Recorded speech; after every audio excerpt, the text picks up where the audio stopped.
So I guess I will call the study session to order and the council retreats to order, and I will pass it over to Sabrina to get us started. All right, hello everyone. So we sent out the agenda and you had City Finance 101, and that was really just some high-level overview of the general fund and the reserve fund, which is kind of where our focus is going to be today. We do have a presentation where we're going to dive into both forecasting and the reserve policy. Yep. So just a reminder, you guys requested this retreat back in August. So today we're kind of looking for any direction from council about any additional investigation we should do after we go through the retreat today. And then we do have some built-in breaks because all of us have like 16 beverages, I see, so we'll be needing them. So we're gonna try to get through forecasting and the reserve policy with the goal of both understanding those things and answering questions and taking any feedback. And then we'll have a break, and then we'll come back and do some facilitated discussion by the mayor about revenue and service levels. And then if we have time at the end, we will have Scott here to go over the facilities master plan that was in the packet. And then we are scheduled to be done by 6 p.m. So that is the goal for this afternoon/evening. And so with that, we were just gonna jump into general fund forecasting if it works for you all. All right. I'll let Bryn kind of take us through the details here. So this will mimic what was in your packet, but she can kind of give you a little more explanation about what you were seeing. Good afternoon. Good evening. Good afternoon, everybody. Bryn Morrison, Interim Finance Director. Bryn, can you get that microphone a little bit closer to you? Oh. Thanks. This first slide is a slide that you haven't seen before, but however, it does have the 24-25 actual numbers inserted in, showing how the revenues have come in for the last several years and the expenditures, showing how we have been having lower revenues than the expenditures coming in. And that is close to 1.7 million for the fiscal year 25 actual. Yes. Yeah, you can ask questions as we go. I think that would be, is it fine to ask us as we go? Councilor Cotta. So thanks, Bryn. So these are the number that we added for 24-25. That's inclusive of any effects of the referring utility delinquent utility accounts to collection. So how the extent to which that hit the general fund is also now reflected in that? Yes. And how much is that? So the general fund was just over $300,000. That's both in terms of the utility tax and the It's only the utility tax. And franchise. Pardon? And franchise. No, just strictly the utility tax. Oh. Just strictly utilities or utility tax? The utility tax, the electric utility tax is 25% of the electric charges go into the general fund on the utility bill. And that was, if my memory serves me correct, roughly $313,000. Thanks. Councilor Bill. Yeah, and thank you, Bryn. And so looking at, I want to kind of go to 2020, 21, because we obviously see, pretty significant jump there. That's abnormal. A lot of that is attributed to COVID relief funds, right? So ARPA and what was the other? I think there was another. And was that, I just want to confirm, there's about 4.3 million over those 2 fiscal years? Correct. Have you got the difference? Yeah. I want to say it was closer to 4.7, 4.6 something. Okay, so one way to look at this really is if we were to take that number away, because it was a one-time anomaly, that would then give us the true number of the revenue less expense for the 2020-21 actual, and then that will help us kind of see a trend line, a different trend line. Okay. Yes. Councilor Cotta. Yes, that sounds right, but it also ignores the fact that if that money didn't come in, the city would have taken corrective measures both in that year and subsequent years. So it's not a true, and there is a substitutability that happens when revenue is not realized. I think the city takes, or any business takes corrective action. So we didn't take corrective action. So therefore, the magnitude is overstated, not the full 4.7 million. I think you said. Yeah, what I'm saying is that the 4.7 million is that's about what we received over those 2 years. And of course, we would have taken corrective action so that we would have had a balanced budget. But I think what it highlights is that this trend of this deficit that we're talking about, the structural deficit that we had, actually we started to see that appear earlier. Now, of course, we would have made adjustments as we're, looking at just for this biennium, and next biennium we'll be making adjustments as needed. But I think what I'm trying to do is I'm trying to illustrate that this is something that has been happening. We've been seeing that divergence for a while. And we can't always count on one-time funds to make that up. Well, and if we go back farther, you see that it kind of goes up and down. So it's actually basically in balance. And sometimes one is we've got more expenses than revenues, and sometimes you have more revenues than expenses. And that's part of what budgeting is you've got fund balance that you use to smooth things. Sure, but if you go back before 2019-20, and we can go all the way back to 2015, those jumps aren't from 823 to 5.9 to 996 to 4.8. The jumps, the up and down difference is actually much smaller if we go back further in history. So what we're seeing is more of an anomaly happening now in these more recent years than we used to see in the past. Let's go ahead and carry on with the presentation. Maybe. This next slide is a comparison of the revenue over time since 2016. And this is only for the general fund. The large increase in intergovernmental revenue is what Councilor Bloom was just speaking to in 21 and 22. It was $4.7 million. The large increase in the operating transfer in 2022 and a decrease in charges for services was a change in methodology for our transfer to the Parks General Fund. At that time, we had an interim finance director who wanted us to change our methodology for how we moved the money from the general fund to the Parks General Fund. And then, as you all know, the Parks General Fund was dissolved after that. And it dissolved in 2024. The large increase in operating transfers in 2025 was 2.2 million, and that was for dissolving the Health Benefits Fund. And 474,000 was dissolving the Parks Equipment Fund, moving those funds into the general fund. And 623,000 for the Parks General Fund, moving it into the general fund. Questions or comments? Councilor Blue? Yeah, thanks, Bryn. We spoke earlier about the internal services fund too, and some of the pressures on that. Could you speak to kind of what happened there and how we were going about charging individual departments before to how we're rectifying things now? You bet. It's actually part of the presentation. Oh, great. Yep. You bet. Councilor Sherrill? Thank you, Mayor. Thank you, Bryn. The top line item obviously is our biggest addition to taxes.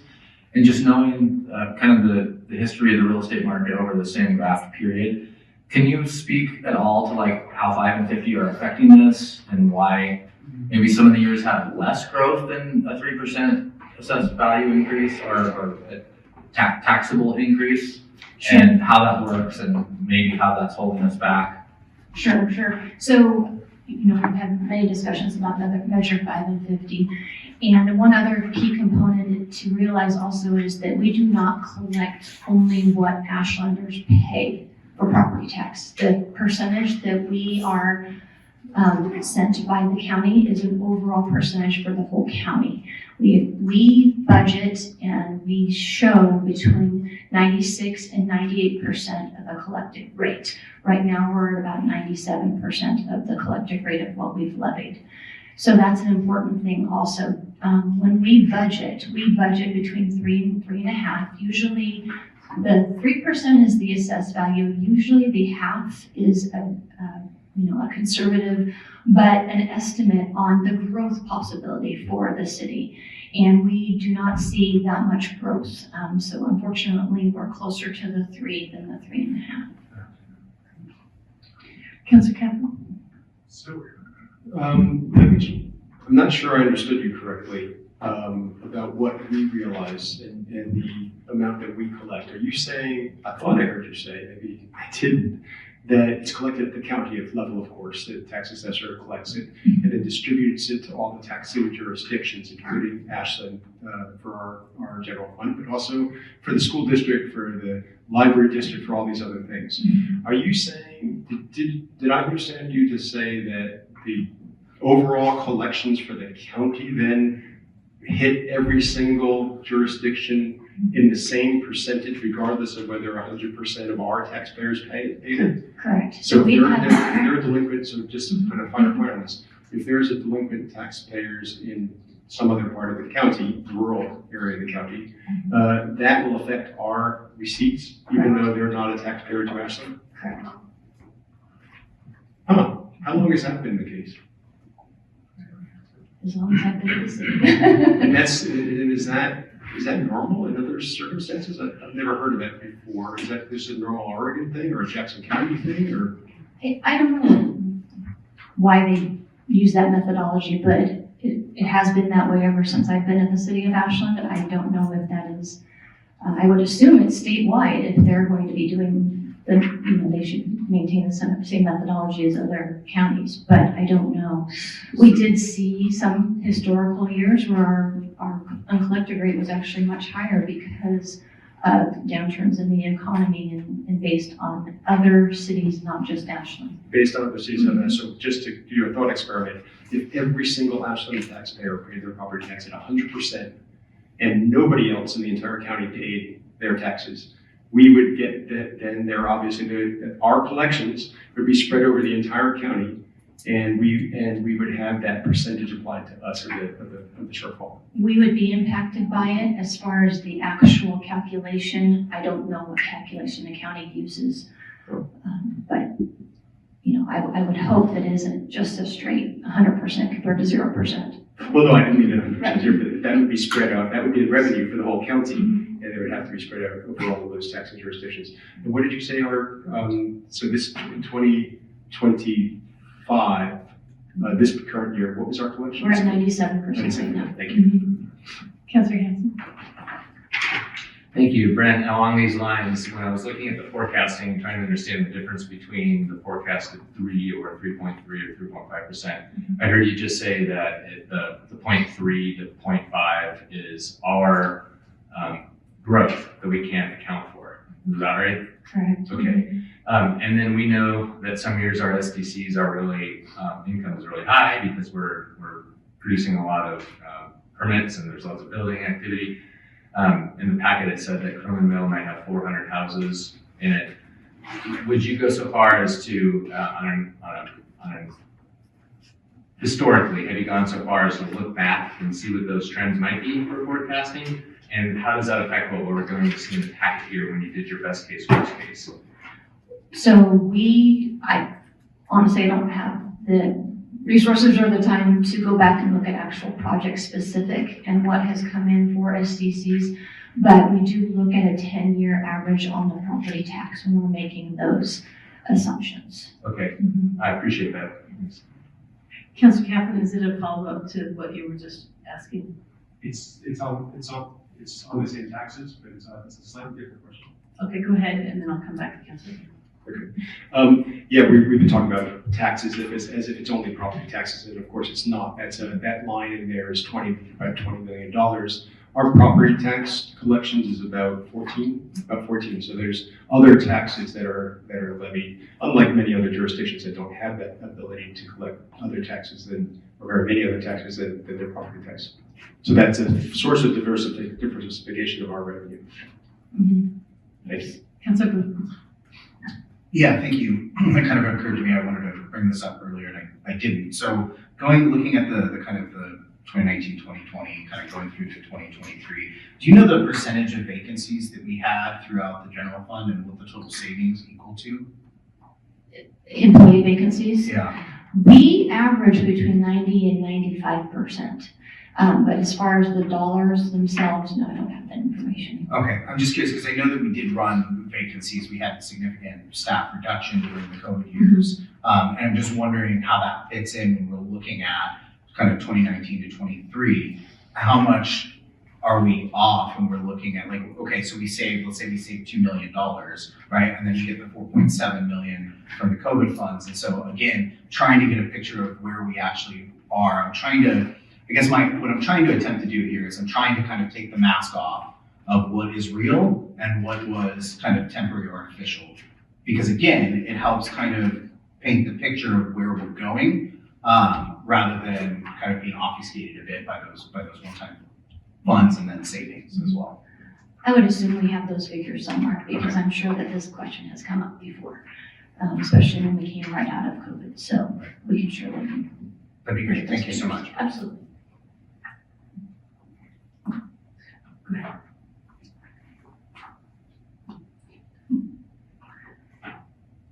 This next graph is the general fund expense by category, so switching over to expense. And it's showing that personnel is the highest component of the expense, as the general fund supports the overall operations of the city government. So here's the information of the cost allocation plans. So included in the packet was the methodology for the cost allocation plans, and I'm happy to answer any questions if anyone had any questions regarding it. In 2019-21, in preparation for that budget, we began looking into our cost allocation plans. And up until that point, we had not adjusted those based upon true cost. We left them flat for several years based upon ability of departments to pay. So coming into that budget process, you saw a large change, a large increase in those cost allocation plans. We have what used to be called the central service fee. It's the administrative service fee now, because we no longer have a central service fund. We have an insurance service fee, and the insurance service fee goes to the insurance fund to pay for the liability insurance. We have fleet maintenance and equipment replacement, and both of those go to the actual equipment replacement, the equipment fund. And fleet maintenance is based upon a 3-year average with an inflationary adjustment. The equipment replacement is built into the forecasting that we'll discuss later, and that is the actual charges per piece of equipment to replace it in the future with a 5.5% inflationary factor. So what we see in this first slide here is, if I back up a step, the departments that are truly the internal service departments. We provide the service for the rest of the city. That'd be administration, that'd be IT, the information services division of IT, that'd be the finance department, that'd be the public works support department. So the other departments that are not internal service departments, that the charges truly do impact the general fund, would be the police department, fire department, community development department, and the parks department. And this is a history of what those charges are.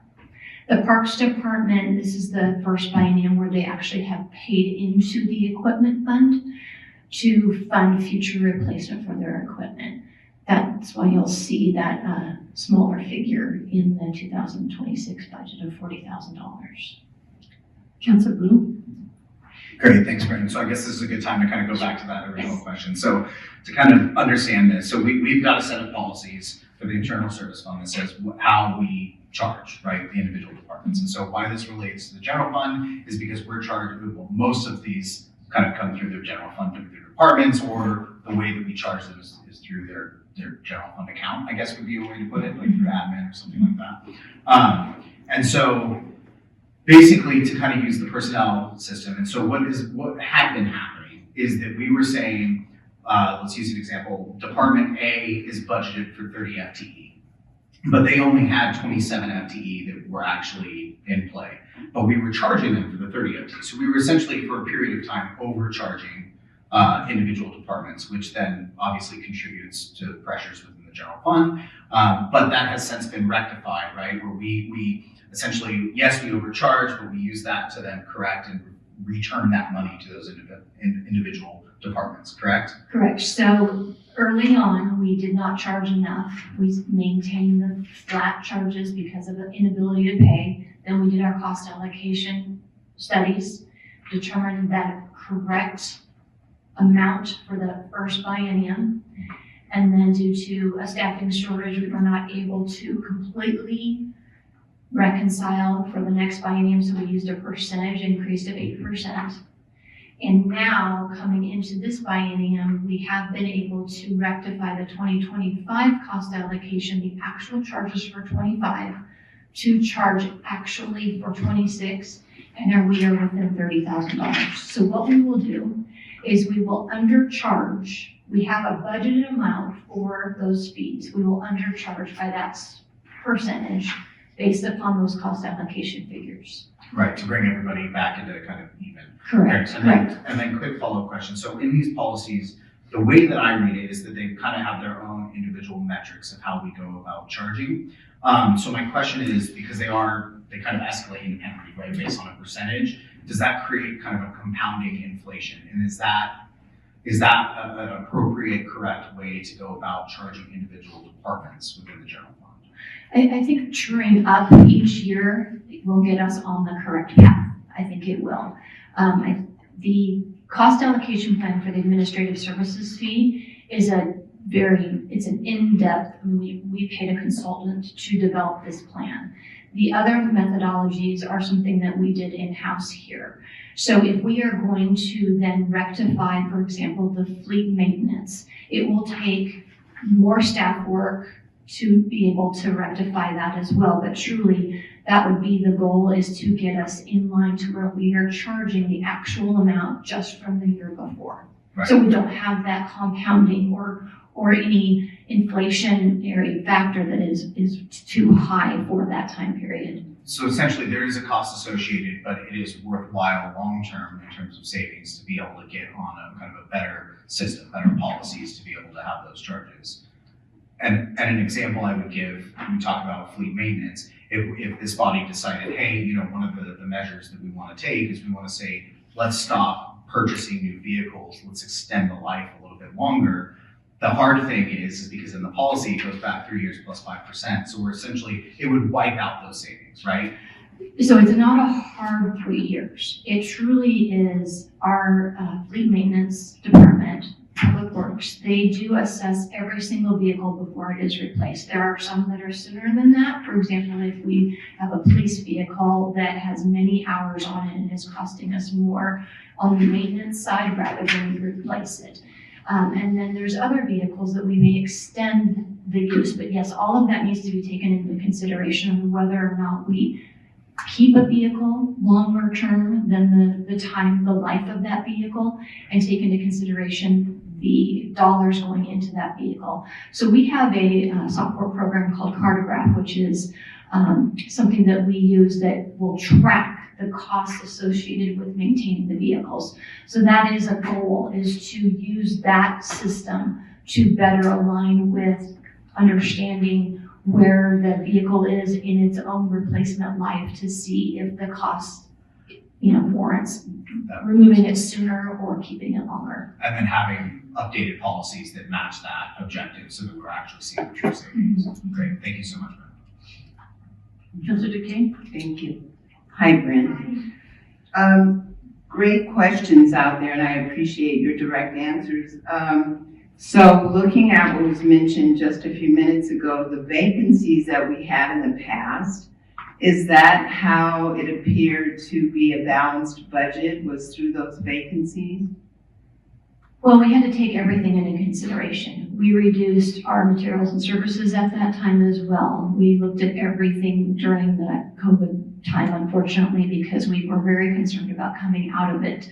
The 4.7 million was requested as a revenue replacement during that time period. So we had to look at that and not the uncertainty of when those revenues would come back.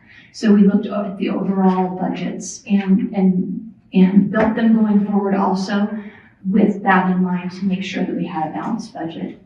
But knowing that 4.7 was a one-time and we didn't do any projection 3 or 5 years out, I believe has gotten us where we are today. And earlier you mentioned to Councilor Bloom that building this up so that we could be in alignment. And how long do you think that will take for us to be in alignment? with revenues equaling expenditures? Yes. It all depends on the choices that are made and the direction given. So status quo as it is right now, we're not going to get there. I noticed that, and I appreciate your best and worst.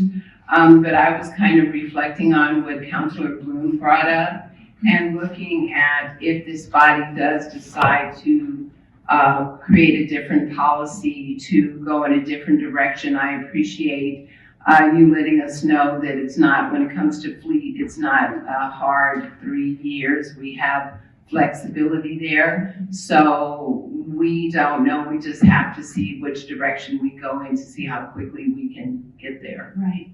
Okay. Councilor Keller.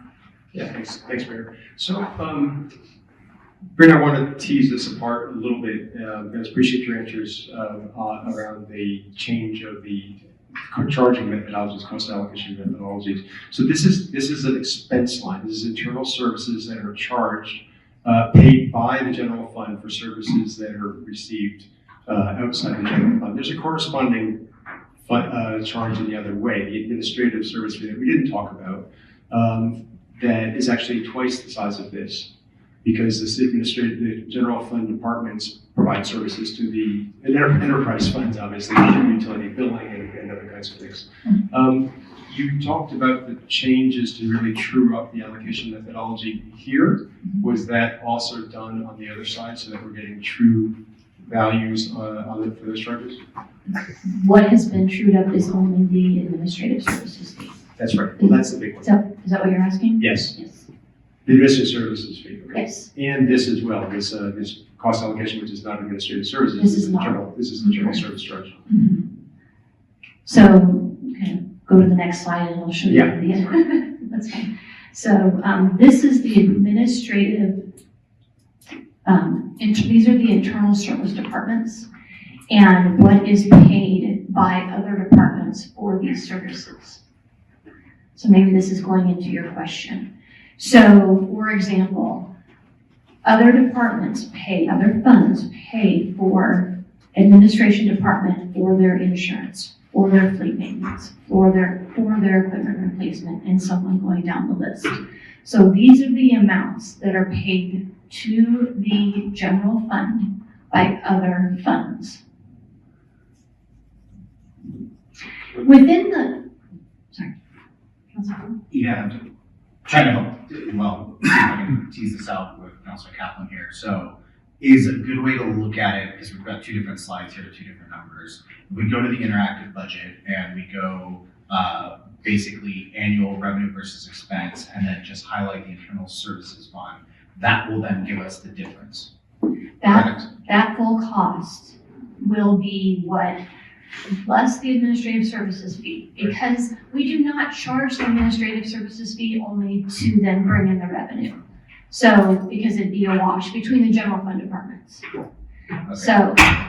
So for example, we don't charge police the administrative services fee. It's calculated in the cost allocation plan, but we do not charge them because it would just be a wash and expense in the revenue, or excuse me, the expense out, the revenue in. Okay, so because I'm looking, so 24, 25, it shows revenue 6.8 and change. Expenses 13.0 and some change. The gap is 6.2. That's because we're not charging the administrative fee on general fund services, and that's why there's a gap Correct. there. Correct. And if I recall, that was a big part of the correction, right? Yes. Was to Yes. not be laterally transferring money within the general fund. Right, and it does inflate the budget if you're showing both of those sides there. Right. Councilor Dale? Thank you. Actually, this is potentially an off-topic question. I just want to check the agenda. We started into general fund forecasting, and that's totally fine. Will we, as part of this presentation, the general fund, talk about general fund financial policies at some point? Because that was in the package. There's parts of, to answer some of your questions that you had before, there's parts of this presentation that do answer some of the questions you've had before. Perfect. I'll wait for those times. Thank you. Councilor Bryn? Thank you, yeah. So kind of So it's a weird way to go about this, right? Because we're not talking about enterprise funds, we're talking about the general fund. The internal services fund plays into the general fund, how it goes. But is it fair to say the enterprise funds do as well, right? Because if we're doing more workload, right, enterprise funds are doing bigger projects, then they're getting charged by the ISF, which then the general fund pays out of. And so that is something to consider for all of us to consider as well, at least internalize, is that there is something to play in terms of the pressures on the general fund with regard to the enterprise funds. They're not completely independent. Right. Councilor Kaplan? Yeah, not at all, because the administrative fee charged by the general fund to the non-general fund department funds is $5 million. It's actually it's a third of the size of our property taxes. So there's actually significant revenue coming in from services that, real services that we'd have to go out in the market and buy otherwise. Right.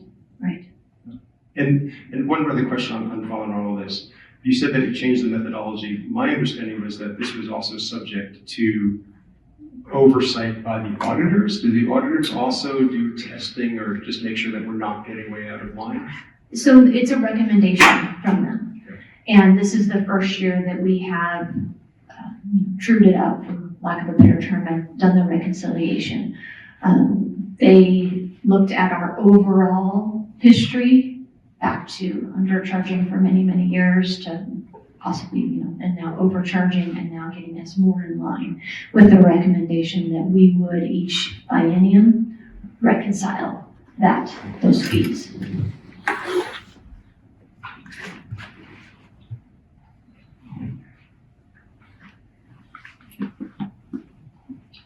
So this is a graph showing the general fund expenses by department. Sorry for the colors, they're a little they're a little bad, but I wanted to kind of point out and differentiate the colors there. So this also includes the history for Parks Department, understanding that they were not in the general fund in the beginning, but I've included them in this so you can see truly the comparison over the years. Did you have a question? I just needed a little bit more time to absorb. I'm sorry.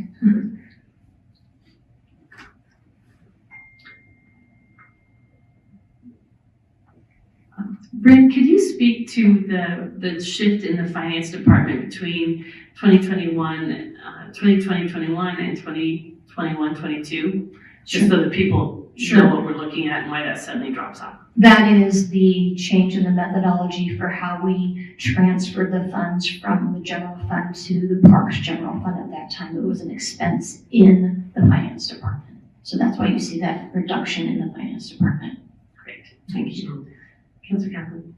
So how does this play into the expenses and revenues that we saw in the first graph, where all of a sudden we see expenses within a general fund department reduced significantly because of the difference there? Mm-hmm. Well, and this is truly just by department. So when we're talking about overall revenues and expenditures, there's resources that are involved also. And so, but it just moved it from the contractual services line item to the transfer line item. So it didn't actually change the budget. It just removed it out of the finance department's budget. Okay.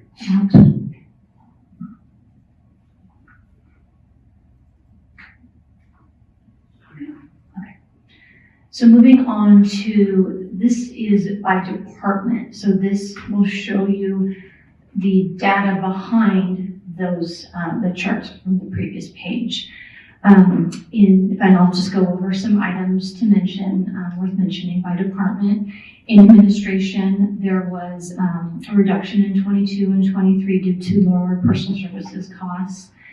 In 24, we restored the personal services cost, and there's the additional expense for 2200 Ashland Street and child care grants and insurance coverage. That's with the health benefits fund dissolving and the funds for the retirees being moved into the general fund in the human resources budget. For our IT department, in 2022, also lower due to personal services. And in 2024 and 2025, 2025, their budget increased, and that was the movement of the GIS division. It was moved out of Public Works into IT, and now in this budget that we're in right now, it's moved back to Public Works. Finance, as we mentioned before, that large change was due to the methodology of the transfer from the finance department contractual services to the transfer out line item.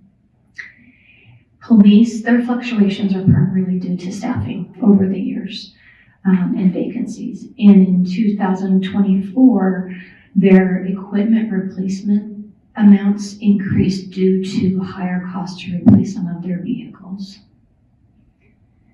In the fire department, fluctuations year over year are due to staffing, but also the forest interface project.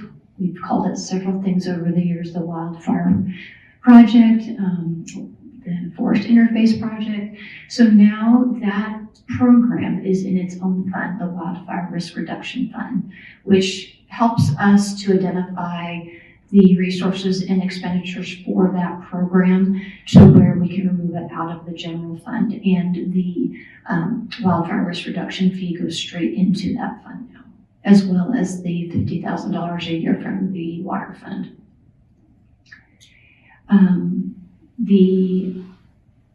That's the 2024 is that year that you see a higher increase was primarily due to the forestry project.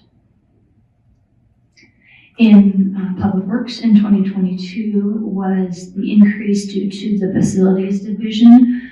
We used to have the facilities division in the capital improvement fund, and we moved it into the general fund. So it was the personnel as well as the materials and services that moved into the general fund. And in 2024, there are corresponding expenses related to the Briscoe School improvement. In the Parks Department, the increase in 2022 was primarily due to the administrative fee and then moving into the general fund. When they were in the Parks General Fund, they then paid the fee rather than it being a wash and not being charged to their budget. And then in 2025, this was due to increases in personnel costs and capital costs for purchasing equipment. When the Parks Equipment Fund was dissolved, that was that $474,000 that we took from the Parks Equipment Fund and put it into the general fund for them to purchase replacement vehicles. So they looked at their vehicles and what was needing to be replaced sooner than later, purchased vehicles to start their program to where they're now putting funds aside for some of those vehicles. The $40,000 is not enough to cover their full fleet. Obviously, that's not very much money, but it's a step towards putting those rents aside each year. Councilor Dale? Thank you, Mayor. Thanks, Bryn. So I'm just going to do one part of the financial policy because you're here, just to make sure I'm understanding how to calculate this. So the general fund policy that talks about having the no less than 16.67 of the average of the last three actual expenses. So for instance, for FY25, would we use the average of 34.9, 35.3, 41.8? Is it, am I looking at the right total expenses? And these are the numbers that I need to use to average to come up with that number of which to multiply by 16.67%, correct? You would look at the operating expenses for the fund. Mm-hmm. Okay, so that minus capital outlay. Correct. Okay. Correct. Okay. Mm-hmm. And typically in the past as well, when we've had large grants that are coming in, we've removed those out of the equation also. So, because those are not considered operating. Councilor Duquesne? Right, we do not put grants into the mix any longer, right? Our policy is if we have an agreement in place, a signed agreement in place, we do add it to the budget, both expenditures and revenue. But if we do, yeah, if we do not have a grant agreement, then no, we do not put it into that. And this is, fairly new. We, in previous biennium, we used to do that. And this is fairly new in the 23-25 biennium, but for sure 25-27 going forward. Good, thank you. Councilor Kaplan. Yeah, thanks, Bryn. So Councilor Dale's question calls to mind. I understand that the policy, the minimum fund balance policy, would be applied to the operating expenses. And so we net out the capital outlay. But you mentioned in 2024, I think, that one of the reasons why the administrative department budget went up from 2.4 to 4.2 was because of the purchase of 2,200. So that's not a capital outlay. That's not in the capital outlay line. I don't think, because it's 938,000 that year. So how do we net that? Because we shouldn't net that. We shouldn't include that in the calculation for the minimum fund either. In purchasing the 2,200, it should be in the capital outlay. Sure. Purchasing that land. But it's not, I don't think. I believe it's broken up over 2 years. Is the Okay, reason. so that's why it's there. Mhm. So that's why those numbers are higher than they typically have been. Correct. And that money was grant money for the most part. Yeah, exactly. So that would have been removed from the contingency. Anyway, that's what I was. And then the other thing, just on the same administrative department line, I don't know that I caught exactly what you said about accumulating the retirement charges, retirement contributions. Can you explain that? Sure. Within our process, we pay for, it's a wash, it's an in and out. So we pay for retirees' health insurance, but then they pay us back. So there is that expenditure that used to be in the health benefits fund, but when that fund dissolved, it now resides in the human resources department within the general fund. But there is the corresponding revenue that comes in from it also. Okay, so it's not any kind of PERS contributions that. No. Okay. Councilor Bloom. Yeah, thank you. Just for everybody's benefit, to Councilor Duquesne's question about grants and how we report those, could you just explain why we changed that process? Well, I wasn't involved with that, but I would assume it is because we didn't want to inflate and then not have the correct funding to balance the budget. So we did not want to put expenditures in the budget without a guarantee that those resources were going to be available. Thank you. Sure. Councilor Dale. Thank you, Mayor. So maybe I just misheard you. Excuse me, you said without a guarantee that those resources would be available. What's the difference between a guarantee that those resources would be available and the reasonable assumption like Oregon budget law states that you can't allocate to grants? So I think if I could, Yeah. because that was an administrative decision. So prior, if departments, stated we're gonna go for this grant, we think we're gonna get it, we wanna put it in the budget, that's kind of what the process would be. More recently, unless we have a signed agreement that that money is actually coming, we're not putting it in the budget. Now, we're still going for grants, we're still receiving grants after the fact, and so that's when we'll come and do budget amendments. But what happened in previous budgets is our budget were overinflated. If we didn't get those grants, it wasn't an accurate representation of what we were doing. And so it was making our budget larger. Now, if we know that money is coming, then we put it in. And so we're just being a little more careful about what we're saying is the budget and then doing more budget amendments later on to adjust. Yep, agree with that. Okay, thank you. Councilor Duquesne. Thank you, Mayor. And something else, just to jump on the back of that, we also do not put bonds and loans, and we don't do that either in the budget. Well, it depends. It depends. Yeah. So you said it depends. Can you elaborate on that? Because I understand the grants and having it, the signature, and yes, we are gonna get it. But when we add the bonds or the loans or all the above? And doesn't that conflate it? So we do add bond proceeds if there's a high level of certainty that we will need those funds or receive those funds within that time period. And then there's the corresponding capital expense for it. And so that is reflected in our budget. Mhm. And so in doing, okay, go ahead, carry on, then I'll have part two, go ahead.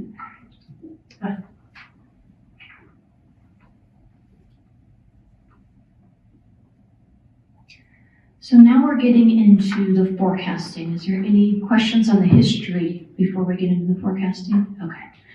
One thing that I will mention that was not included in the packet is when we created these assumptions, PERS is a rate, it's not an increased amount. So I want to clarify that the PERS rate, the PERS police and fire rate, PERS UAL rate, those are actual rates that then our salaries are impacted by. So those are not just we're expecting, for example, a 10% increase in our current rate. So I just want to clarify that. So these were the assumptions that the city manager and I discussed and put into into these forecasts. Originally, you all had asked for a 2 and a 5 year, and in my mind, I thought, well, I want to get us full bienniums. So that's why I did the format that I did. So there's several different instances that come to play also that are within the documents that I use for forecasting that I'd like to walk through just because it's so involved, it's very detailed, and happy to have discussion on how things can change or how all you all may view, a certain particular piece of it. So I'm glad you all have this in your packet because it's very small. So we did predict best case scenarios and worst case scenarios in predicting the general fund going out to 2031, excuse me. One of the items that is within both scenarios is the creation of the building fund. So that will be created in this next biennium, 27-29. And with that, we will need to do a transfer from the general fund. So what we've been doing is monitoring the building department revenue versus expenditure, so we can truly see the historical, how they have compared, to know what amount we will need to transfer from the general fund, and then they will, to basically get them started going forward. And then they will do an assessment on their rates and fees going forward. So it's within both forecasts. One is 300,000, one is 400,000. Councilor Kaplan? Yeah, I think I just need a little bit more context for the building fund and what is it funding? What sort of expenditures is it covering? And it sounds like it's being set up as a separate enterprise fund outside of the general fund. It's previously general fund expenditures, now going to be the building fund. Would an example be the community center in Pioneer Hall that hits the general fund as kind of this period of time while that's being reconstructed, and that they're now coming out of the building fund, or what is the building fund? Sure. So what it is, the building safety division is division within the community development department. It is not buildings and capital improvement. It is building safety related services. So it is the permitting for buildings. Does that help? And the inspector, the building official, and the total of 1.0 FTE on the clerical side. So just as some context, this is a directive from the state that they should be operating this way. And so we are looking to comply with that. But we are doing a pretty in-depth analysis because, as everyone's aware, there's an ebb and flow to building within any community. And so you need to have a fund that can sustain during downtimes. So you're not constantly kind of building and ripping down and building. And so we are being careful and thoughtful about what that fund looks like, how much revenue they bring in, how many people it can support, and what we need. But that will need to be an adjustment that we make in the next budget, because it is time. Councilor Cavan. So are there state directives as well? Because it is a volatile, it sounds like it's a volatile fund, both on the revenue and the expense side. Well, and certainly on the revenue side, maybe the expense side less so. It sounds like there would be higher requirements for reserves for fund balance. Is the state also giving us guidelines for how big of a fund balance we need to keep in there? We'd like to treat it as a special revenue fund, so it would need to have a 15% minimum fund balance. And that would be enough to get you through those lean years when you've got, core expenses, even though you don't have the workload. That's the idea, but part of this is assessing our workload historically and projections as well. Thanks. Councilor Dale. Thank you. Yeah, follow up to Councilor Kaplan's question on that. Would there be any sort of restrictions like there are in other special revenue funds where we could just transfer to general fund if we stays in that fund? Yeah, it's not for you. I'm just kidding. Ask for it, but Yeah, no, I it just want to make it sure no one else would does either. be, yeah, it would be restricted, and so Alright. it's just for that Perfect. purpose. Thank you. Councilor Schroeder. Thanks, Mayor. For you, is that a requirement by the state or a recommendation? My understanding is it's a requirement. It is required. Thanks. Councilor Bloom. Yeah, thank you. And I remember this conversation 4 months ago, 3 months ago. This came to council and we were discussing this as well. I just want to, just for clarity for everybody, when you say that's the ideal, it's not because we're just hoping and wishing, it's because we still need to work through all the math to make sure that we're dialing this in correctly. Yeah, we don't want to set up a fund that's not sustainable or that, we can't keep personnel. I mean, right, so we have the building official and the inspectors. They're very important. And so we want to make sure that we're not put in a position where during downtimes we're having to let really talented staff go and then try and bring them back. And so we need a fund that can sustain that over time. Now with any of these positions, there's some give and take with that, of course, and being thoughtful about staffing levels over time. But we just want to make sure that we have a solid foundation for the fund. Thank you. I just wanted to make sure that wasn't mischaracterized. Councilor Dale. Thank you. Yeah, and just to restate what I think I heard too, which is this is gonna lend itself to much more visibility and transparency to how our building and planning is doing, as well as kind of smoothing out the general fund, so we can get a more accurate look by pulling at the general fund by pulling this out. Yeah, I mean, I think the state's point in having this done is that the development should pay for itself, right? And so it shouldn't be subsidized by general taxpayer dollars, right? And so having a fund that's specific to that, right? Because they are doing work specific for development typically, right? With commercial or residential, that's, kind of the idea. Councilor Hanson. Thank you, Mayor. First of all, Bryn, I'd like to thank you and your department in bringing this forecasting. This is a great tool, great step, and thank you. Going back to the reserve fund balances, you mentioned that this particular funding at 15%. Can we get a better read on what the other funds percentages are as well? I didn't see it in the packet. If you could point to me a place or just rattle them off and write them down. So the current balances for all the other funds would be on the financial reports.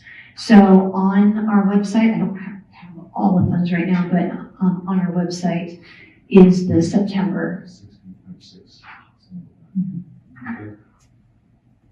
So each fund is going to be a little bit different. Yeah. So our fund policies dictate that. For the general fund at 16.67. Oh, I see. For the building fund that we were just talking about, we're looking at 15%. So it, it kind of speaks to the volatility of the fund, of how much operating you want within there. Okay. And so for our purposes today, we're really just talking about the general fund, which is the 16.67, and then we're going to have a discussion about the reserve fund in a little bit. Okay, I saw that, and thank you for clarifying that, but with regards to the other funds, it doesn't really matter for this discussion then to really get down to one fund fund's at 50%, the other one's at 13, we're just looking at the average right now. But if I did want to find that information, would it be just in the different departments? If you wanted to find the percentage of policy that we're at right now, that's that front page of the financial report that's on the website, and I can sure send that around. Thanks, Bryn. Yeah, absolutely. Councilor Blue? Yeah, thank you. And then I'd just add to that too, if you wanted to look at past trend lines and what things were, if you go to the interactive budget, you can then go into the filters and do the revenue expense or just revenue expense. And then up at the top right, you hit share. After you do the expand all, and you can export it to an Excel. And it makes it really easy to then see where the trends are. Yeah, please, the actuals. Yes, thank you. Thanks. Use the annual report. It's called, the name is annual. And I do have one question, but it's probably going to be at the end of the best case. So before we move on, if I could jump in. Okay, go ahead. So as I've mentioned before, the equipment replacement rents are updated for what they truly are going forward through 2031. All the internal fees are updated to cover administration, IT, finance, and public works. We used a vacancy savings rate. On average, it's 90%. However, understanding that, administration, for example, typically finance, typically not in recent times, but are higher than that. But on average, the best case scenario, dollars wise, I won't say for organization wise, but dollars wise is at that 90%. We also have reallocated in the out years 50% of the fire marshal and 50% of the fire and life specialists, understanding that they are spending that equivalent amount of time doing the forestry type work, and the general fund should not be covering that. So moving them into that. This also includes an estimate of the utility billing software. However, again, that will be completely paid for by the enterprise funds. So corresponding revenue would pay for that utility billing software. In both scenarios, there is a finance manager FTE removed. However, in the worst case scenario, I did add funding back in a small amount because, we just need to do a reset of the finance department, I continue to say. With the utility billing software coming, with the needs of the community and the needs of all of the departments, what does the finance department really need to look like? We don't need another manager, in my opinion. We may need another accountant, which would come in much less. Right now, for example, our auditors are really, they're our heroes right now. They're our lifesavers with this audit, because with just Miranda and I, we're not able to do it all right now. So we do need just to look at that and going forward. So for the worst case scenario, I did put some money back in for a finance type consultant, something along the lines of, but not a manager type. So this is the best case scenario. Councilor Blue? Yeah, thank you. And real quick to that point, I think it makes sense, especially when we're looking at worst case scenario, that it's kind of all hands on deck, and we need people in accounting and finance to help us navigate that. Just kind of going back, because I think it's the thing that's going to stand out to everybody, because it's bright red, that 398,808 there, that's where it shows us kind of going negative, forecasting into 2030, 2031. Just to be very clear here, this is not cool, when we get to 2030, 2031, we just need to find 400,000 and we're good. This is going to continue to trend and compound going forward past 2030, 2031. That's just the breaking point. Right.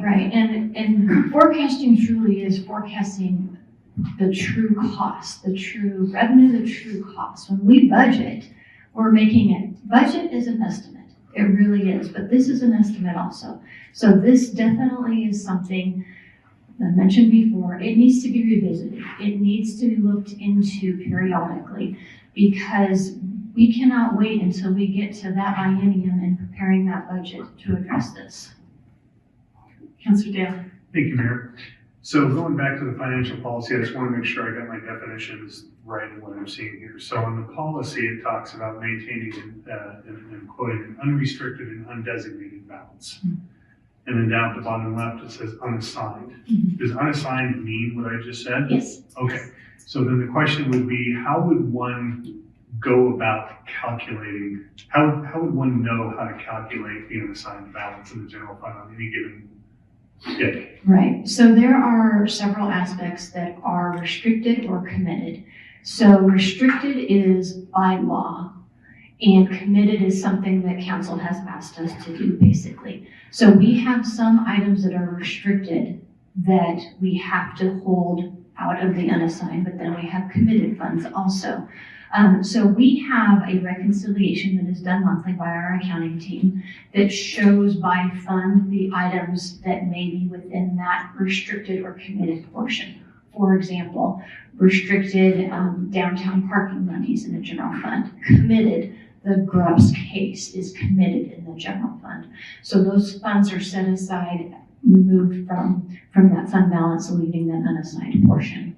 And it was published every month so that for the public to view, or ourselves or anyone, so that we can track month over month that we're maintaining proper policy. It's, well, the policy for sure is published monthly in the financial reports. The detail behind the unassigned is not. Okay, thank you. Councilor Duquesne?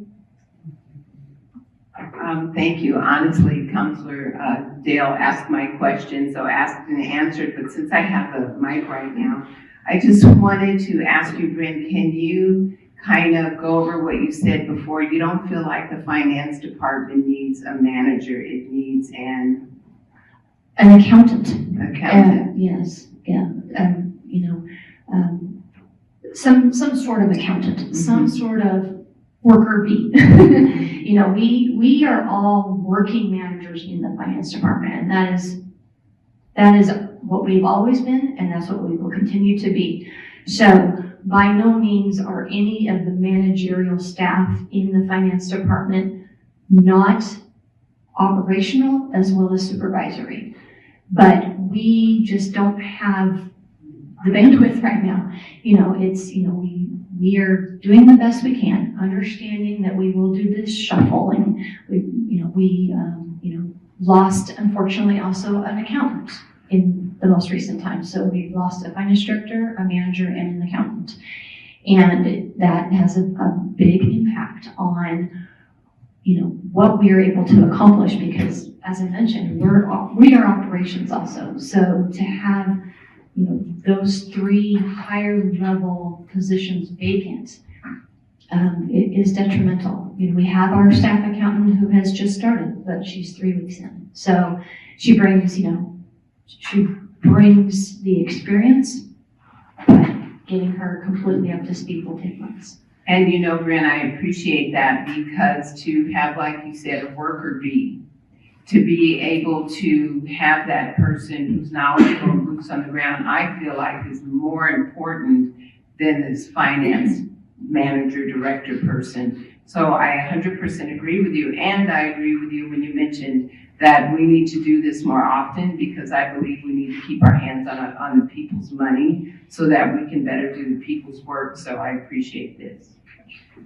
So as we go into the rest of the day, I just want to make a time check. We're at 2:05, a little bit past the amount of time that we had allocated for this conversation. But also just to keep in mind where the focus of our conversation is, the council does not provide policy direction around specific hiring and position slots and those sorts of things. So we want to make sure that we keep the conversation focused on the place where we have purview. Councilor Kaplan.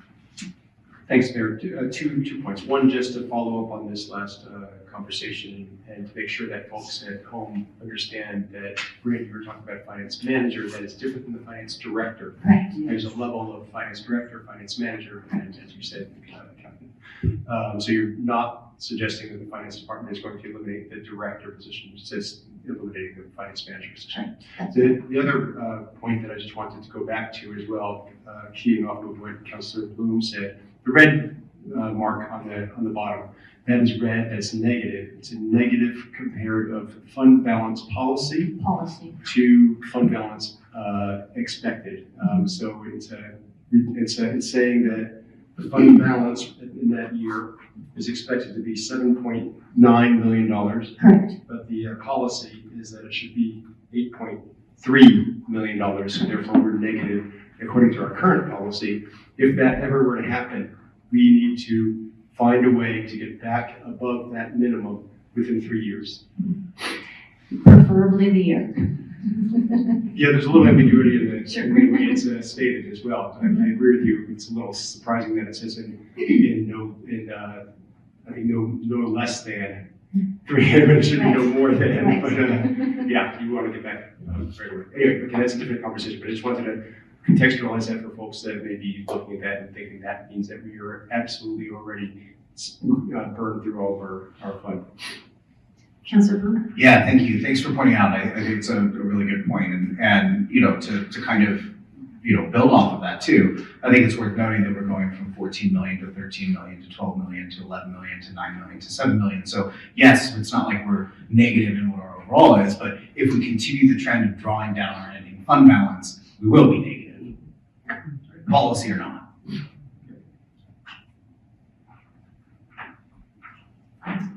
Okay, so this is a slide showing the more detail of where those summaries come from. So this is the revenue side of those projections for the best case scenario. And as I mentioned before, the internal charges will balance to the expenditures for the associated internal service departments. And the one question that came up today was the charges for services. This does include increased GEMT funding. Councilor Kaplan? Well, no, that's just the rest. Let me just, let me Absorb for a minute? Sure. So I've been focused on in some of this on the cost of providing ambulance transports, obviously, and that's one of the areas where the cost. I'm looking there at the line that you're showing at first. This is revenue coming in. The budget was actually quite a bit higher than that. We expected both last year and this year to receive much more than that. And now, so I'm going to be looking on the expenditure side, what are expenses for operating the ambulance transport service. And I'm not sure if you're going to have that, but that you go. Because here you're showing a fairly straight line cost for ambulance, revenue for ambulance transports. That's right. That makes sense. Thanks. Councilor Bryn? Yeah, thank you. This is a really interesting slide here. I imagine you have this in an Excel. Do you think you can email that to us at some point? Sure. Great, thank you. So one piece that is of this that I want to point out is the operating transfers in. You'll see those dramatically decrease. And what that is realistically, we should only have the cemetery trust and the parks component. These two beginning years are anomalies that we needed to move money into the general fund for the projects that are associated with the community center, the Pioneer Hall, and then also the 3.9 almost was what I mentioned earlier about the dissolving of the funds. So those are anomalies. It doesn't happen every year. You can see that decrease there. Councilor Kaplan? Yeah, I'm looking at, oops. So just going now, my eyes are kind of fading in and out trying to adjust to this. But I'm looking at it and I'm seeing that the parks user fee is expected to generate $750,000 this year and next year, but then continue on. So you're saying this is a best case scenario where that is maintained into the future rather than sunset as planned? Right. Being the best case scenario. Yeah. Yeah, but I don't know what the plan is for Right, that. So. exactly. No, that's fair. This is just scenario. Councilor Hanson. Bryn, can we look down at the grants line and tell me if that includes Parks Foundation funds as well, or where that income is? So if I don't have any current booked? agreements, so I would not have included it in the out years. So just maintain something that's flat. To answer your question? Okay, yeah, I was just thinking of a recent grant. I don't know whether we got it or not. And then of course there's the fountain. That was somewhere in the neighborhood of $1 million. So it would have popped up if it was on there. It's just not. I'm Is it curious. in the Parks Capital Improvement Fund? Yeah, so the fountain money is staying with the foundation. So the foundation is separate from Okay. the city. So that Great, would that's not what I show wanted in to our know. finances. But in terms of our grants, historically, I was under the assumption that we were really collecting more than what we saw actually in 2024, 25. So, but you're telling me it's all in there. The parts that are attributed to the general fund grants, yes, but if it's used for the capital improvement, it would be in the Parks Capital Improvement Fund, Okay, and which I then think the fire larger amount would be. and rescue, their grants are booked in. Would be in here. Okay, thank you. But going forward, the wildfire fund would have any grants within that rather than in the general fund. Right, from that change we made. Thank you. So, Bryn, when we see something like that, 250,000 go all the way across, we should, just checking my understanding, we should understand that that's just a good estimate, having looked back at what we have typically, like, we might look back and say, we've always at least gotten $250,000 in grants. So we don't know exactly where they come from, but that is something we have some confidence in because of what we've seen in the past. Right. Yeah, within that is all of the little guys, the little grants that the departments, I mean, they work, do a lot of work to get them done, so. And it doesn't then artificially inflate by saying, we think we're going to get a big one next year or in 3 years, or just imagining, right? Because when you get into that imagining space where all of a sudden now none of the numbers make any sense and they don't lock to reality. So this is just a conservative estimate. We don't have to know exactly where they come from. Right. Okay. Right. Then we have the same thing on the expenditure side. We have it by department and by major category. So the capital outlay in the administration department, that large 500,000, that is what we've discussed about the needs for the project. And I dropped that way back down to 25,000 in the out years, assuming that the project is complete. We have some adjustments that are going on staffing levels. I mentioned the one in fire. We have some changes in IT as well. And for truing up the percentage of time that folks are spending on AFN compared to information services.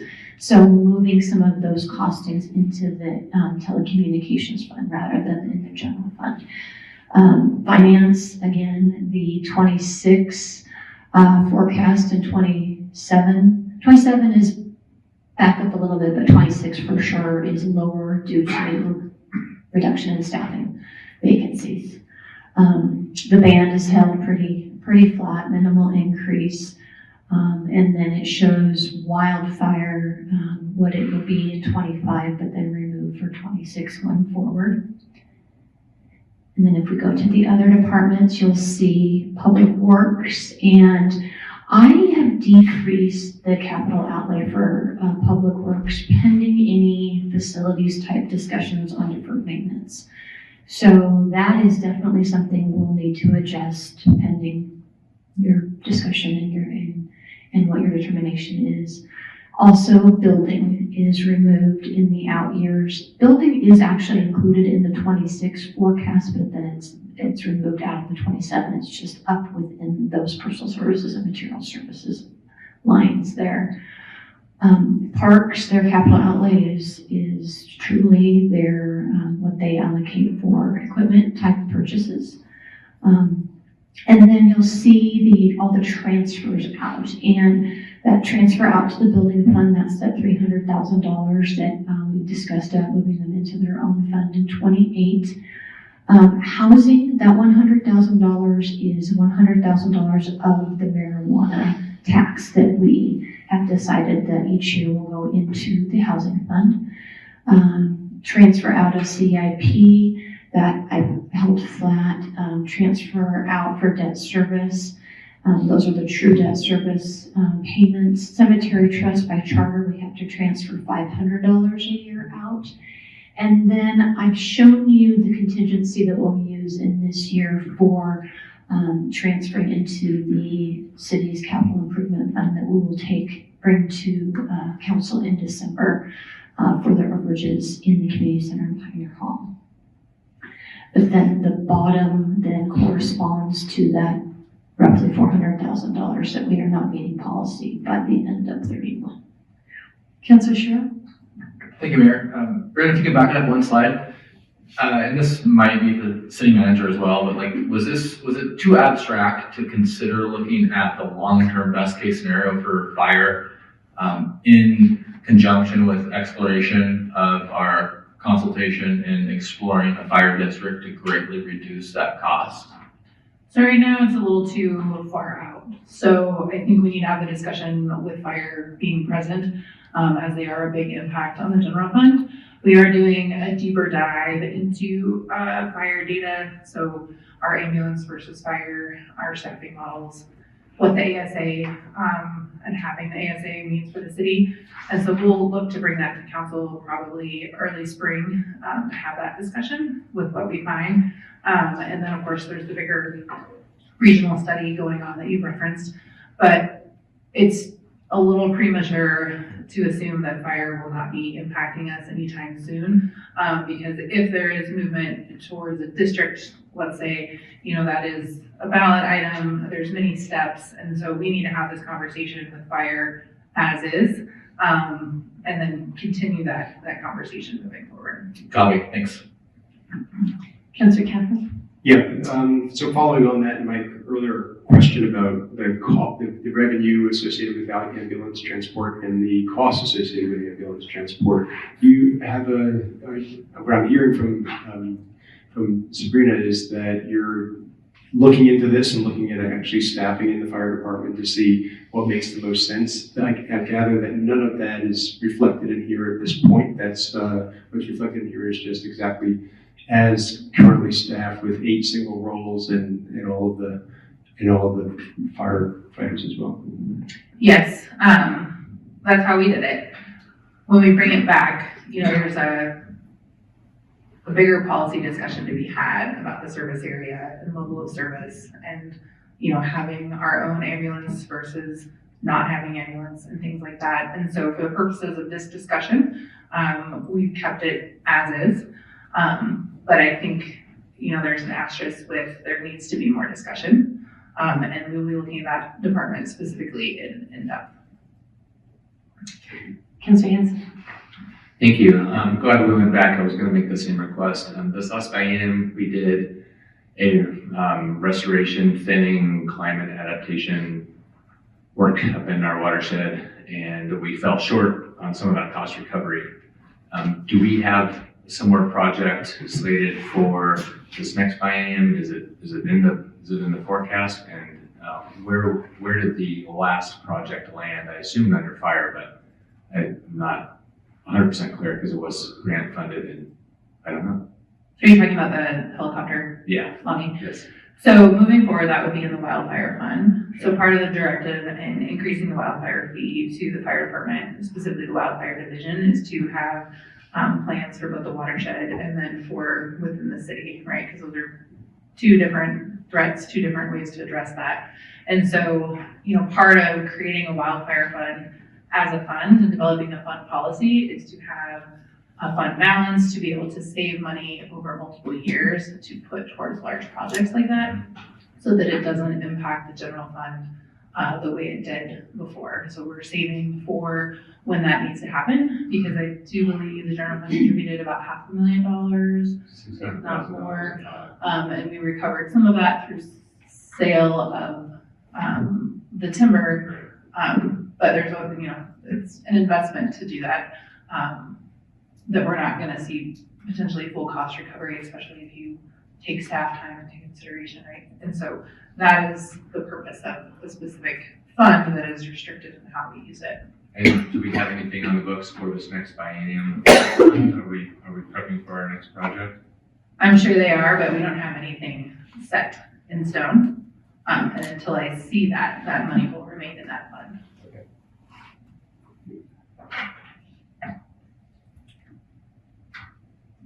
So I was gonna go on to the worst case scenario unless you wanted to take a break. Okay.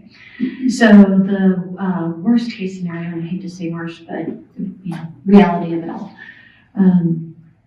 So this shows how, again, at the end of 2031, how we fall quite a bit short of our policy requirement and actually have a negative ending fund balance. And using the same parameters that we used before, just the worst case scenario column. And it does not look good. So this is the worst case scenario where we need to discuss what steps we're going to take not to be in this situation. So revenues, when we look at revenues, it is, holding several at a 0% increase. We don't know about intergovernmental revenue, so 0%, property tax 3%, other taxes 2%, franchise fee 2%. One thing that I failed to mention in a previous, in the best case scenario, is that did include a $500,000 increase to the franchise fee pending the increases to charges for services and the stormwater creation of that franchise fee. Interest earnings, this also has interest earnings holding flat and taking a reduction. We, as I've mentioned before in previous quarterly reports, we have seen higher than historical levels of interest, but we don't foresee that continuing to happen. It also takes into consideration the building fund creation and that moving out, and then just really holding a lot of things flat and not increasing on the revenue side. Councilor Hanson. Thank you. Bryn, isn't that our worst case scenario?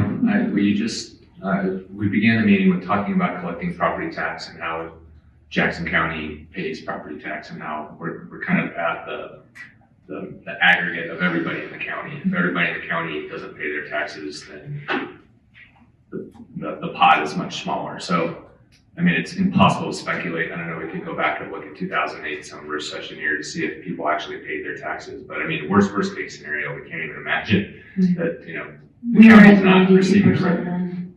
What's that? We were at 92% then of uncollected. Even in 2008. Mhm. Great. So even in the worst case scenarios in our relative history, this last, couple of decades, it's been 92%. Okay, thank you. Well, and this, leads us into our reserve fund discussion on what is the appropriate amount to have for the, oh my goodness, type scenarios where we need to maintain operations in the general fund. So definitely, we'll get into that. Thank you. Councilor Will? Yeah, thanks. And to that point, I appreciate bringing up worst, because I mean, we're looking, nationally, right? There's a lot of volatility that's happening and globally even. And I think it's important to put into context here that when we're looking at these numbers, especially the worst case scenario, when we're talking about 27, 28, kind of being in that red there. Granted, that's out of policy. But especially when we talk about policy, and if we want to increase what those reserves are to protect ourselves, it further puts pressure on where we are. And so, again, to put into context here, I mean, we're talking about beginning of next biennium, being in this series of a situation. So I think that we all need to be very conscious when looking forward and like what we need to do to correct the ship, that we should be looking at a worst case scenario, because it's possible, but I'd rather be prepared for this than just focus on preparing for the best, personally.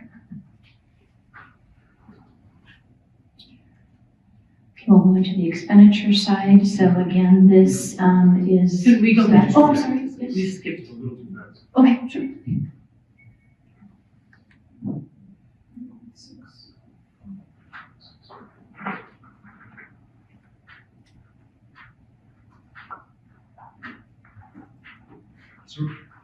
Council Caplan. So here again, I'm looking at the parks user fee, and that's extended throughout. It seems like a worst case scenario would be that ends as sunset. Sure. We could remove that. Which would accelerate the Right. coming of the red. One other thing I failed to mention is both scenarios include the food and beverage tax sunsetting in 2030, but the general fund portion is only 2%, Right. so it's not a large component. And here the lodging tax is fairly flat, whereas in the other scenario, it's I can't remember the numbers exactly, but it's closer, it ended near $4 million. So you're seeing the magic of compounding is, several years of very low growth versus the first scenario. So that's why you see a difference of $21 million between the best case and the worst scenario in the up every year. So Bryn, I just have a question about the interest on the pooled investments. As we go out across in this worst case scenario, it would seem that we would have less principal to be investing. Would we anticipate that number potentially going down? We could definitely decrease that also in the next scenario. Well, and I know it's hard because as soon as you start even out a year or two, it Right. can't, and now you're calculating off of estimates, and pretty soon it gets.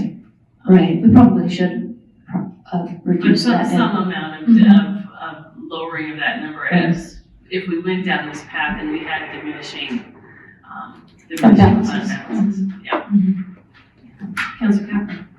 I guess the other question to ask about any kind of scenario, future scenario planning, is when you've got multiple, and one of the advantages that Ashland has is multiple sources of revenue, which is quite different than other jurisdictions.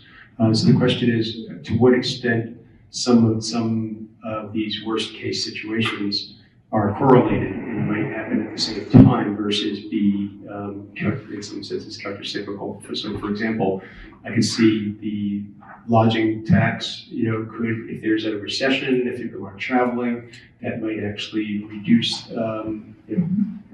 receipts of lodging tax.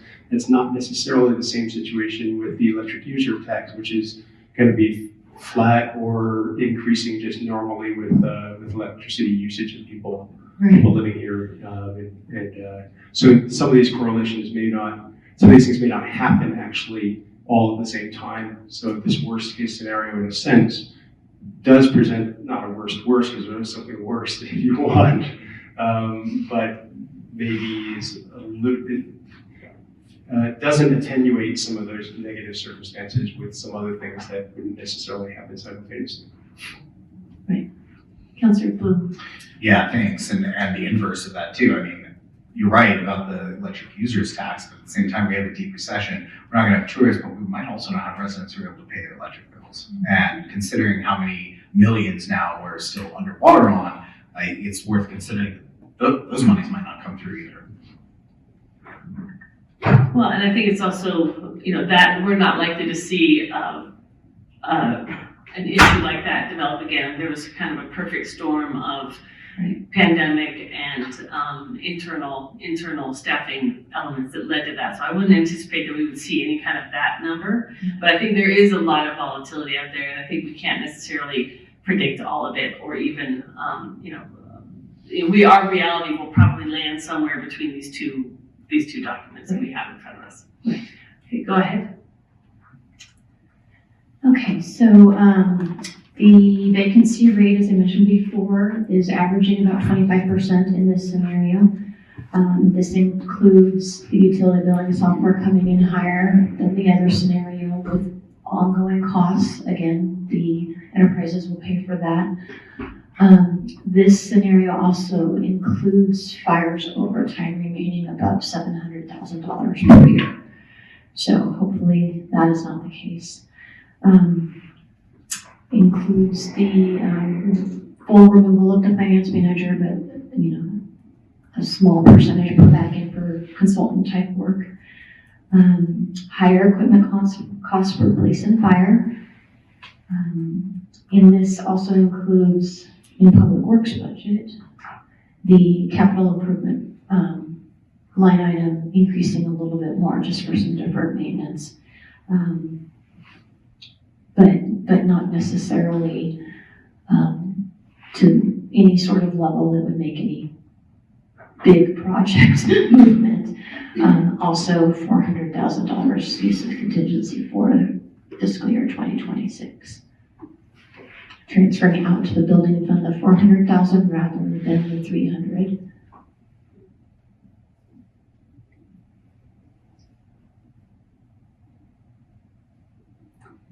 And that gets to us to the large number at the end there. I was going to go on to another update. So in the last council meeting, I was asked to provide an update for food and beverage and TLT. So food and beverage tax audits are still underway. We actually saw $152,000 come in higher for this first quarter than last year and the previous year, the first quarter, which I don't have the statistics on individual providers, but that leads me to believe that they are being successful. They have told me that providers are reaching out to them and they are complying, so that's great. The general fund portion of the food and beverage, again, is only 2%. Now, transient lodging, we are under a contract with the state to collect our transient lodging, so unfortunately I won't have the full returns because the state does not pay us until 60 days after the end of the quarter. So when we meet in February, I believe it is, for the Parks joint meeting, we'll have a updated reflection on where transient lodging tax is coming from. And this slide also shows the portion of the transient lodging tax that is received into the general fund versus the tourism fund and the percentage change per year.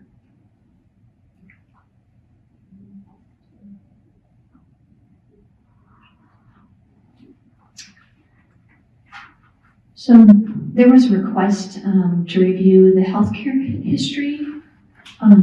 So we've got a couple slides in here for that. I don't know if there's something you'd like to say, Sabrina?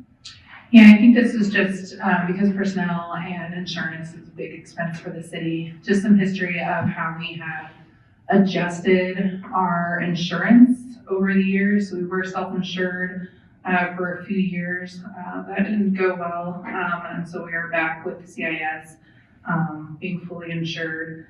But all of our unions and non-rep, we have walked back. It was going where the city was paying a larger percentage of the health insurance. Now we're all pretty much, except for fire, at a 90-10 split, with employees contributing 10%. But we've also changed the deductible over time. So I think generally the trend is you'll see in public service that health insurance packages are still pretty good compared to private industry in terms of the deductible amount.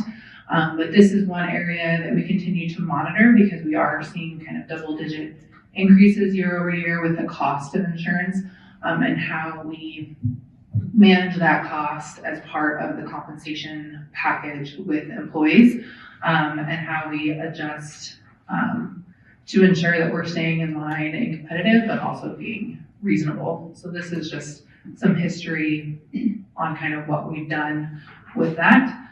And some pros and cons of being self-insured versus fully insured through someone else, and why we continue to be fully insured. And that is, after an assessment with our brokerage, we continue to believe that being fully insured is best for us at this time, given our demographic spread and the fact that we are a fairly small organization, and from some of the claims we've had in recent years. And the amount in the past when we were self-insured that we had to dip into reserve to cover those claims. Councilor Kaplan? Yeah, thanks, Sabrina. So totally get that. Other self-insured organizations that I'm familiar with have stop loss insurance to cover those kinds of circumstances, so that they're not having to dip into reserve. It's actually, spread out over premiums to a reinsurer. Do we have that sort of stop loss insurance protection for in those years when we were self-insured? That I don't know. I'd have to, none of us existed back then in the organization, so we'd have to deep dive with some of our consultants to see if we did have that. I don't know. Yeah, I mean, particularly for a certain organization of our size, I take that point is relatively small. I know of organizations that are smaller that have self-insurance and organizations that are bigger that have self-insurance, but they don't generally embark on that without having stop-loss insurance for the reason that you stated. That, yeah, it can look like you save some money today, but all of a sudden you get hit with a year of really heavy claims. Yeah. You got to dip into reserves, so you can protect yourself against that with insurance. Yeah, and I think because we're with CIS, which is a trust, and we also have our risk and liability insurance through them, we see some discount from kind of like bundling your home and auto. It's kind of the government equivalent, and we use quite a lot of their the features that they provide by being in that trust in terms of their pre-loss attorneys and things like that. So there's additional benefits that come with being fully insured through this particular group.